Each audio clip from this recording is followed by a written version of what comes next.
Hey kids, it's Mr. Fly here, hope you're well. And welcome back to the channel for another bike review where today I'm riding the Yamaha Tracer 7. It's one of those bikes that has the sort of unfortunate moniker of being a sort of an all-rounder, a sensible bike. But these days, this is a very competitive market with things like the Triumph 660 Tiger Sport sitting in here and others. And these bikes really do make a lot of sense. So stick around and stay tuned. I'll tell you what I think of it.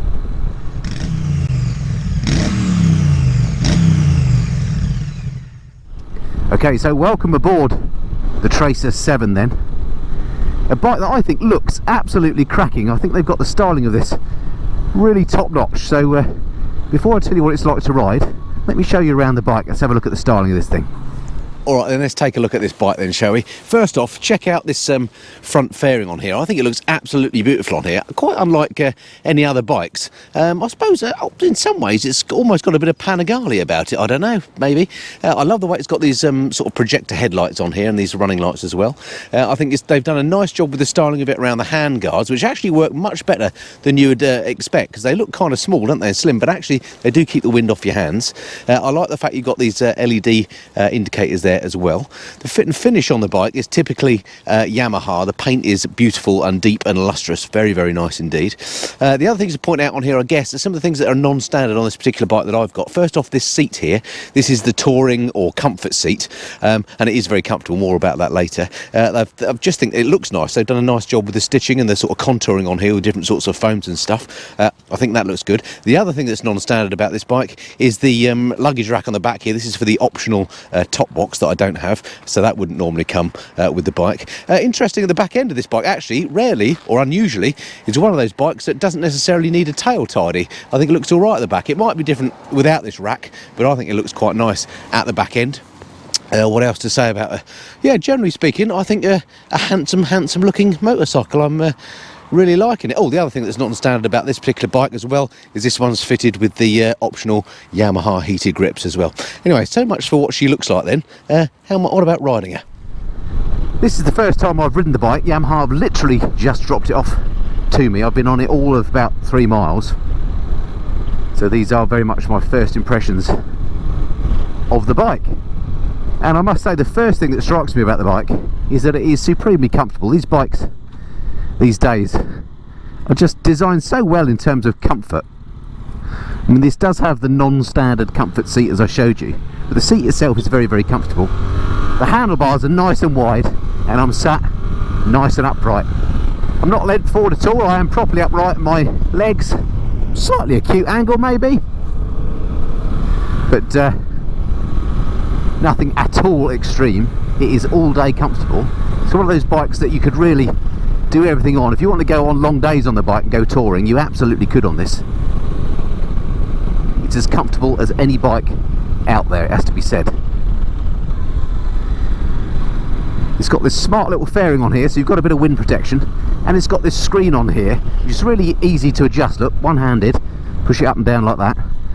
But I have to say, it doesn't seem to make a lot of difference whether it's up or down. You still seem to get quite a lot of wind blast. It is quite narrow at the sides, and the wind does seem to whip round there. That said, I'm not getting turbulent air on my head. I'm 5'8", so not a tall chap, and I'm in clean airflow. It's perfectly nice. I haven't got any appreciable wind on my chest area that I can feel. No lack of go on this bike, I have to say. It's around about 700cc. I'll go through the specs in a minute in the usual way. And this twin engine feels nice and pokey, it has to be said. And here in the UK, pokey means fast, not rubbish, as I think it does in some countries.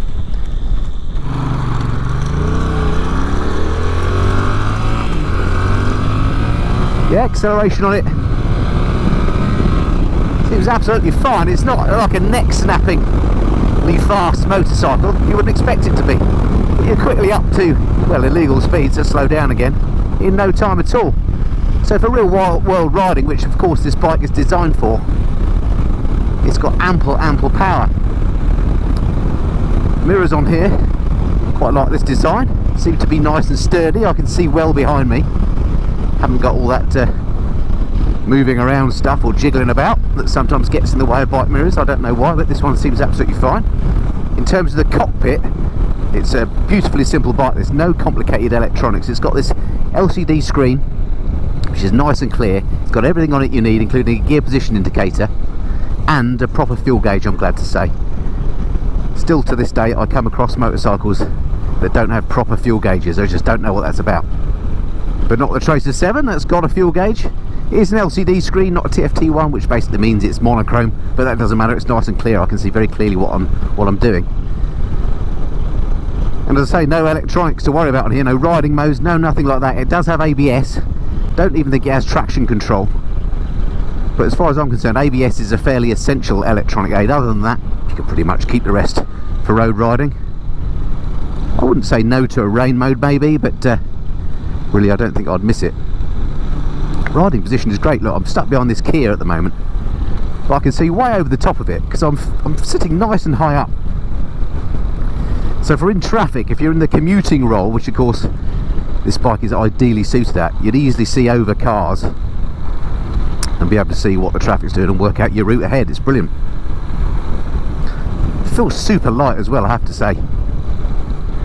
These roads around here are extremely bumpy, which is why I often come this route on my review videos, because it's a good test of suspension, and I have to say this one feels nice. It's in my Goldilocks zone, not too harsh, not too soft. It's a nice plush ride. I don't know how much of that is to do with this seat, but it is nice and comfy as far as the suspension is concerned. Yeah, so it's a nice place to be. Loving the character of this engine as well. It's got a nice note about it. Sounds good. Anyway, we'll come back on and ride some more in a minute. Let's jump off the bike and I'll talk you through the specs in the usual way.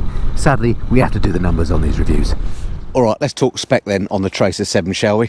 And let's start with the engine on this bike. This is what Yamaha call their CP2 unit. It stands for cross plane crank, and that's basically means it's got an uneven firing order to make it sound nice, basically. Gives it a bit of grunt. 689cc parallel twin. That is putting out 72 brake horsepower at 8,750 RPM and 67 Newton meters of torque at 6,500 RPM. So all real world usable. Brakes wise, we've got Yamaha calipers on here. Look like they're 4-pot calipers, and they are on 282mm discs on the front. On the rear, it's got looks like a 2-pot or single pot caliper on a 245mm disc. On the front end, we've got unusually right way up forks, look, for a change, and they are adjustable as well. Certainly on the top of this fork leg, look, there's an adjuster, but otherwise they're fairly basic. The rear one is adjustable via the collar there for preload and rebound as well.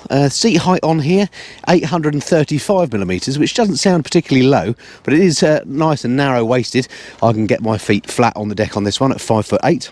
Wet weight of the bike, 196 kilograms, so relatively light. In fact, Yamaha claim this is the lightest bike in its class, and who am I to disagree?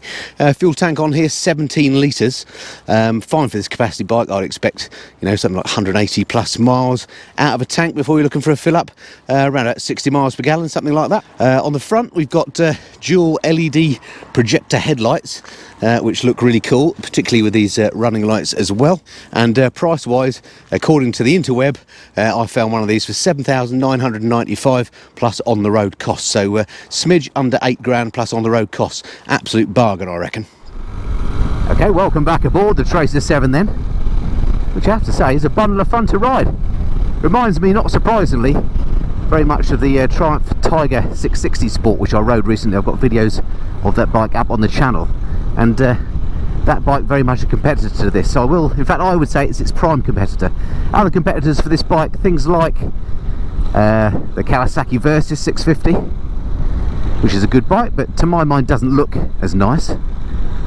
Suzuki V-Strom 650, a great practical bike, but again starting to look a little bit long in the tooth. I think the V-Strom's been around now for absolutely ages in its sort of current form. It's had a bit of a refresh, but it still looks quite dated to me. And then from Honda, of course, I suppose something like the NC750 could be regarded as a competitor to this bike as well. That's a bike I know well. I've also ridden that recently. There are reviews, or will be reviews, on the channel of that bike soon.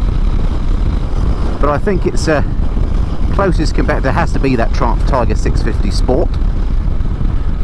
Similar pricing. Triumph's a little bit more expensive, and similarly excellent bike. I love them both, I have to say. What I will be doing is a back-to-back comparison of both bikes, so if you're interested in these machines of this sort of class, stick around and stay tuned to the channel, and I'll bring you that direct comparison very soon. So anything to not like about the Tracer 7? I hate doing reviews where I only say positive things. Well, at this moment in time I can't find anything about it I don't like. I love the looks of the bike, I love the way it handles, I love the way it sounds, I love the comfort on it. I think it's great pricing. It's a fabulous bike. If you're only going to have one bike and you're looking something that's very much value for money and you're not too worried about lots of electronics on your machines, you could do a lot worse than choose the Tracer 7. I wholeheartedly recommend that you set yourself up with a test ride on one if you can, because as far as I can tell, it's a cracking little machine. Shall we be cheeky and nip down here? Why not? Can I get past them? No, I can't. See my idea there? Worth a try, but a bit cheeky, I suppose. Really busy out here at the moment for some reason. Come out at the wrong time of day, I think.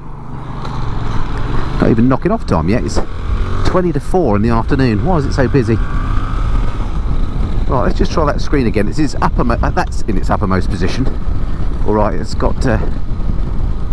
I can hear some wind noise on my head, but I'm in a relatively calm area here. Put it down.